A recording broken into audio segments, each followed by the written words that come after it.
Hi, I'm David Brannon, disability lawyer. If you've been watching our other videos, you know that contribution requirements are one of the 3 things that are considered in whether you can be approved for CPP disability. So how do you know if you have the contribution requirements? You don't want to go through a whole application process only to find out you don't have enough contributions to even be eligible. So in this video, I'm going to take you through how to know if you have enough contributions to qualify for CPP disability. Now, while you're watching the video, if you enjoy it, please hit the like button. Leave us some comments down below about anything in this video, or if you have ideas for other videos. Also, don't forget to subscribe to the channel and also hit the bell notification so you'll get notices when we post our videos once or twice a week.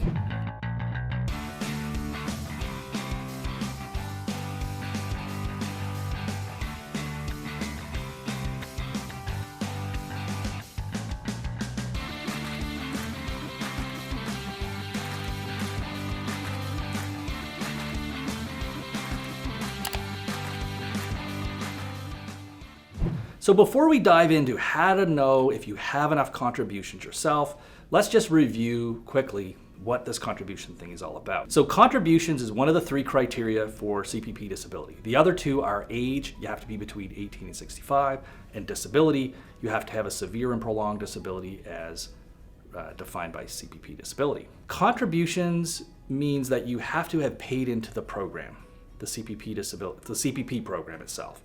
Not everyone can qualify for CPP disability. You have to have paid in. And it's not enough that you've just paid in. You have to have had what are called qualifying years. That means your income that they assess your CPP disability payments on for that year must be at a bare minimum amount.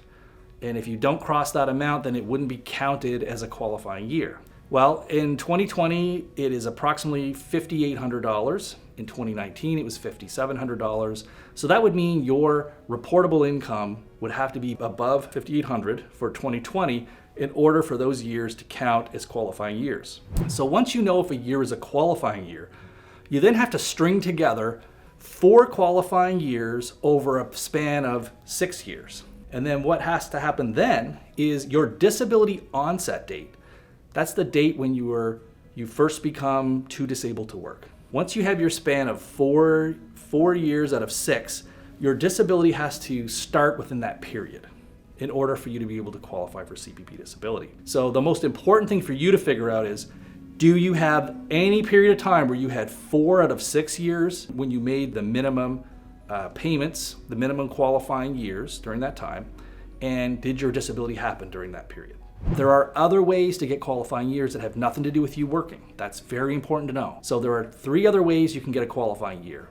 One is if you were deemed to be a primary caregiver to a child under the age of 7 and you're out of the workforce for that reason, any of those years would be counted as qualifying years for you. Even though you may not have worked the 4 out of 6 years, if you have some of these qualifying years where you were out of the workforce raising a child under the age of 7, those would count towards building up your period where you had 4 of 6 years. The second area where you can get qualifying years without working is if you are separated or divorced and you were in a common law or a spousal relationship, a marriage relationship.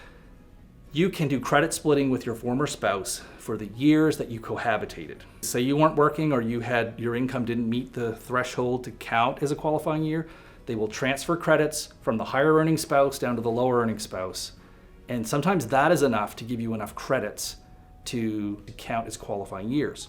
So you could not have worked at all and have credit splitting happen, and all of a sudden you have a long period of time where you get your 4 of 6 years of the qualifying years. Now the last piece of where you can get credit for qualifying years is if you worked in another country and paid into their Social Security program, you can transfer those credits into Canada in the CPP disability program. Those years will count here as well. So those would also tack on to figure out when do you have these periods of 4 to 6 years.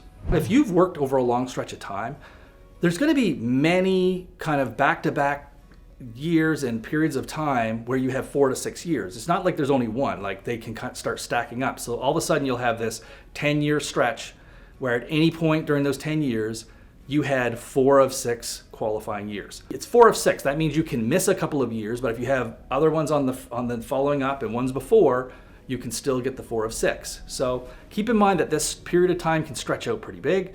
Sometimes if you haven't worked a lot, you're going to be dealing with a very narrow window to try to get the 4 of 6 years. Your next question might be, well, how do I even know if I contributed, how much I paid in, did I meet the amounts? There's a very simple way for you to know exactly for sure what contributions you've made and whether they are considered to be qualifying years or not. You just need to go and get a My Service Canada account and log in, and you can see something called a statement of contributions, and it will show you all the years where you paid in to CPP disability, and it will tell you whether it was a qualifying year or not. So you can print that sheet off and literally go and start circling to see where are the parts where I have 4 of 6 years where they're telling me that I met the contribution requirement. Now, if you can't get into My Service Canada, because it is a little bit complicated, you can just call up Service Canada. They'll verify your identity over the phone and they'll mail one to you. Once you see the statement of contributions, you will know for sure, beyond a shadow of a doubt, if you have enough contributions to qualify you for the 4 of 6 years. Now, keep in mind, if you have not already done a credit splitting, if you have not already had your child rearing when you were out of the workforce to raise children, if those things have not already been factored in, and don't forget, if you worked out of the country, sometimes the statement of contributions can be updated because it'll only show what you have paid in. So if you have some of these other factors, you should get those thrown in there as well and get them to reassess it and see, does that change the years where you can get 4 of 6 years. So there you have it. Now you know how to exactly figure out if you have enough contributions to qualify for CPP disability.